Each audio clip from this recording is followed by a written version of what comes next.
Hey everybody, welcome to etrailer.com. I'm Bobby, and today we're taking a look at the Swagman XC2. Now this can be an excellent little way of just giving yourself a nice stable platform rack to get your bikes to your destination.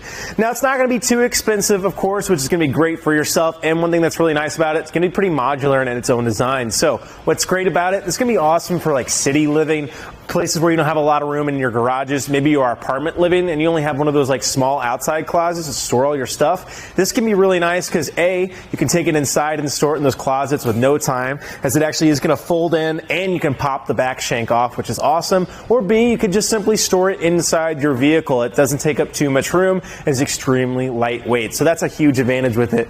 Not only that though, you are getting a pretty decent platform style with it. So you guys can see here, we do have these back and front wheel hoops. Those are going to be great, of course, allowing your wheels to sink in a little bit, give it that nice stable base for itself. And then we do have a central frame mount here today, clamping down right on there. Now because we have a frame mount though, that means we're not going to be able to get our carbon frame bikes on this guy. So unfortunately, not going to be a great option for those carbon frames, as it can end up warping and deteriorating the frame. And a couple other things to look out for, even in women's bikes, step-through bikes, or kiddos bikes, they usually have some kind of weirder or irregular horizontal frame purchase here. Now one thing that's nice about it today though, you guys can see this track goes pretty much all the way down here to the base. So you guys can actually bring this arm all the way down if you needed to. So if you have the step-through bikes and your horizontal purchase is all the way down here, you're not going to have a bad time clamping on there. You will still be able to get nice and secure for yourself. Talking about what kind of bike you can get on here though, it is going to have a 35-pound weight capacity per bike. That's going to allow you to carry most of your standard and even into your mountain bike ranges of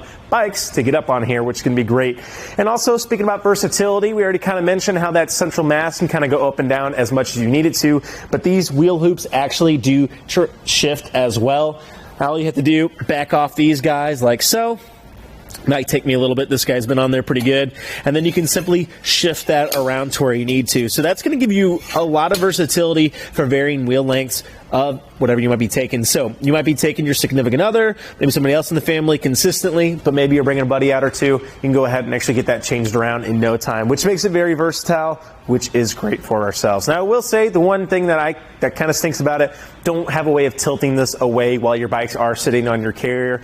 However, that's kind of what you're missing here on that price tag. Are those more premium features that you might see on something like the Kuat Envy, which is all the way up there, and even like the Yakima Hold Up, which is kind of putting you in your middle range there. So those can be nice little options if you guys are looking for just something to give you those extra little features to get you down the road. However, still going to be a great little option for yourself if you're just looking for something to get your bikes where you want to go. Well, to get our bike off doesn't take any time to do so. I just simply want to come up to my center mass here. You're going to have a little lever system right here that you need to activate with a finger or a thumb. You can simply pull that out. I like taking them off all the way. You can just leave them at the top. Just makes it easier for mounting and dismounting your bike, in my opinion. Now, one last thing I did want to look at though, making sure we're not impacting the back here of our vehicle. As you guys can see, plenty of space to see out of that rear window, and of course we're not really impacting our taillights too much. With a nice spacing between here of our vehicle too, that admittance should be plenty for people to see exactly where we are. So we can go ahead and pop this guy off really quick though. To do so, again, I'm just going to hold onto my bike, as we only have a single hold here on our bike, and I just want to pop that. Don't want our bike tilting into our vehicle or ourselves to cause any damage, so I can simply grab it and walk it right off. You can see that center mass can be a little difficult to overcome if you had a heavier bike. But again, with 35 pounds only, I don't think any of us are going to be struggling to get that over, hopefully. And you can always attack it from the side and then slot it in just like so. Now, one thing we do want to watch in this position, though, is going to be our clearance to the ground and the length that we're adding to the back of our vehicle. To see that, we can simply just take our tape measure here from the back here of our furthest wheel hoop. It is going to be putting us right at 16 inches there, guys, for ourselves. Maybe a hair over that. That's going to give us plenty of spacing, I believe. Now, you are sitting pretty close to your rear axle. Just keep in mind, as those front wheels go up, the back will go down, and so will your hitch-mounted accessories. Now, personally, because we have this nice little rise in the shank here today, I don't think we're going to run into any issues. 16 inches tends to be plenty, but if you do find yourself approaching a very steep incline, or for some reason find yourself out with Tiguan on those off-roads, it's definitely something just to be conscious of. Talking about how much length we're adding here though, our Volkswagen, not the longest vehicle out there, definitely not the shortest though. So you can see from the rear of our vehicle here today to the very end of our carrier, it looks to be putting us at about 19 1/4 inches there. So Definitely not that much space actually being added on to the back of our vehicle. To give you guys a good idea, usually you're looking at around 30 inches or so from some of those more premium, bulkier platform racks. So again, this is kind of sitting right there in that nice lightweight, kind of smaller design model, which is great. Now, one thing talking about though, yes, we can't actually fold that away, but the big thing that we want to do, we can't actually fold it in anymore. We can actually fold our arms in. Before we do that though, to give us a little bit more maneuverability, we do want to see if we can go ahead and drop this center mass down and open up our cargo here. Still probably a lot of cargo that we're all packing on our trip, so we definitely want to access that. As you guys can see, it just takes a little pin to be pulled out. That safety cable is going to let it hang down there. And then I come back to the back of my Volkswagen here, and I go ahead and open up my back hatch. Now I'm going to get those coolers, those helmets, anything I might need from the back of my vehicle. Now, the only thing I said like that, not able to do that without the bikes on there, or with the bikes on there, as we said earlier, of course. But still nice, you can get that quick access if you're at that trailhead. Now, it's not going to be as easy to access, especially if you're at a gas station. So if you're looking for something that's going to be great for road trips, again, I recommend starting to look at some of your more expensive, more premium bike rack options. Well, we can go ahead and bring this center mass back up just to give you guys an idea of how the rest of this system actually works. I'm going to go ahead and just find where that alignment is. Helps to kind of look and see what you're doing sometimes. And I can simply pop these guys as well and bring them right up. What's going to be great about this, we talked about it a little bit earlier, of course, is that you can bring in your arms with this system. Let me go ahead and pop these guys down really quick for ourselves. But as you guys can see, we're definitely shaving down a lot of room. Go ahead and tighten that so he doesn't go sliding all around. We're saving a lot of room here on the sides of our vehicle. So that's going to give you a lot of great maneuverability, right? We're not having to worry about this back end. If we're backing up or we're turning somewhere, definitely not going to be too much of an issue. And in this position as well, it becomes really easy to take this off and store it. It's very, very lightweight. And as we said, that bottom shank actually can come undone. Now, I probably wouldn't be taking that shank off too much, especially if you find yourself just storing it in your vehicle. But that can be a great way to store it for the season when you're not using it. So that's a huge advantage.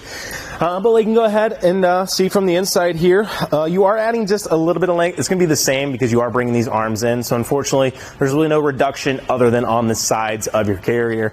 To the inside here, though, you can see we are working with 8" shank here today for our 1" receiver. Now, it does also come with a 2" sleeve converter, so if you guys do have the capability of going ahead and grabbing yourself a 2" hitch, I highly recommend it. They're just going to give you a lot more better opportunities, and with that 2" converter, of course, that's going to allow us to go on to a 2" hitch, which can be very versatile. If you get a whole bunch of other vehicles in the family, it can be nice to have that option of being able to switch.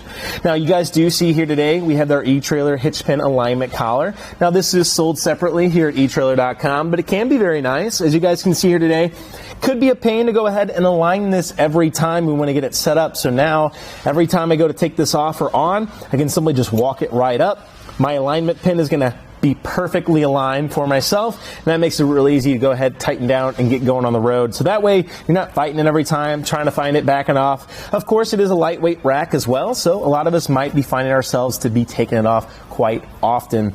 Now, moving our way to the inside here, you can see also that we do have our threaded anti-rattle hitch bolt. That's going to be pretty standard across the industry, but you still love to see it. As I'm going to give this guy a shake, and it's actually still going to be shaking the entirety of the vehicle. That means we're bringing it all in line to one system, making for a nicer, smoother ride for ourselves, our bike rack, and our bikes, of course. And that takes all that play out. You're not going to be hearing it or feeling it nearly as much, which is great for ourselves.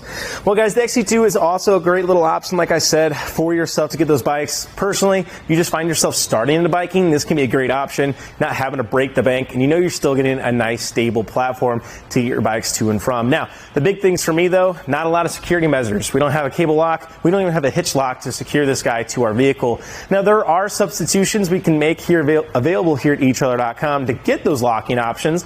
But again, because it's so lightweight, I might find a lot of us just taking these off and storing them inside our vehicle. Now, keep in mind, you will need some tools with you to do that. So that's kind of the only disadvantage, in my opinion, of having to take this on and off all the time.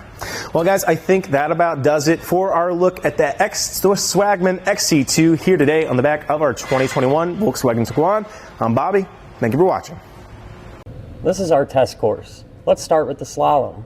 This shows side-to-side action, such as turning corners or evasive maneuvering. Then, onto our alternating speed bumps. This shows twisting action, such as hitting curbs, potholes, road debris, or even uneven pavement. Last of all, the solid speed bumps. This shows up and down action, such as driving through a parking lot or parking garage, or driving in and out of a driveway.